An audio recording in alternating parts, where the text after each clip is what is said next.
نه ده لکه سړی چې ګازره خوري. تاسو ګورئ نه په سوشل میډیا باندې بعضې خبرونه راشي چې د سړي عقل حیران کي چې نن د دې خلکو نه عقل چا واغسته. وړه ماشومه جینۍ اختر ته 2-3 ورځې پاتې دي یا یو ورځ 2 پاتې دي، نکریز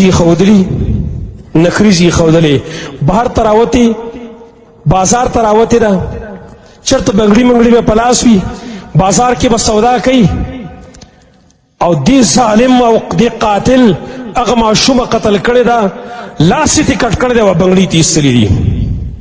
لاس کټ کوي او بنګړي ته وباسي او وړې وړې چاچوي، په هغې نکریز یې ښودلې. ای ظالمه ستا دغه لاس دې الله مات کي، دغه لاس دې الله په اور باندې وسېزه. ته دومره سنګدلی، ته دومره غټ ظالم یې، ستا خو د فرعون نه مزه سخت دی.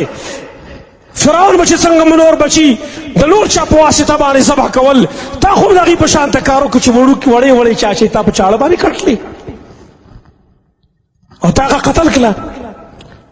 او بیا دغه راته وګورئ نن عقل له خلکو دومره واغستلی شو، د خلکو ضمیر بالکل مړ دی چې سوشل میډیا باندې ګورئ د 6 او 2 کالو ماشومه یوازې قتل نه بلکې لاول د هغې بېعزتي کول، د هغې سره بدکاري کول، وروسته بیا هغه وژل. دا انساني عقل دی، دا مسلماني ده او دا عقلمندي ده.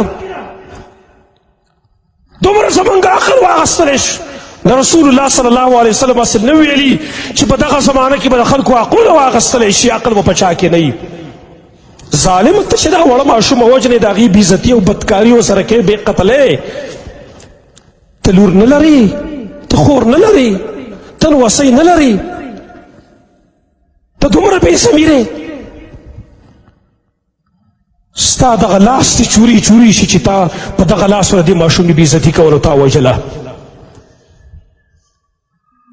تا دې الله ذلیل او رسوا کړي چې تا داسې کار کاوه. نن موږ د دې ته خیال ونه کړو چې موږ د خپل اهل نه بیرته لږ عبرت والو چې زما دا ماشومه ده، په خپله خو دې لږ سړی فکر کوي، غور دې کوي، زما ماشومه ده 6 کالو 2 کالو یا د 10 کالو ماشومه ده. ته په خپله سوچ وکړه دا ته برداشت کولی شي؟ ستا د عقل مني ته به دا برداشت کړي چې دې څه څوک بدکاري وکړي، لاسونه دې کټ کړي، بیا بې قتل کړي دپاره؟ ستا د عقل مني ته دا برداشت کولی شي؟ ظالمانو د بل لور ولې ته دغه شان قتلې؟ تا کې عقل نشته دی؟ خلکو نه درندګان جوړ شول، نن معاشره داسې جوړه شوه خلک درنده شوی دی.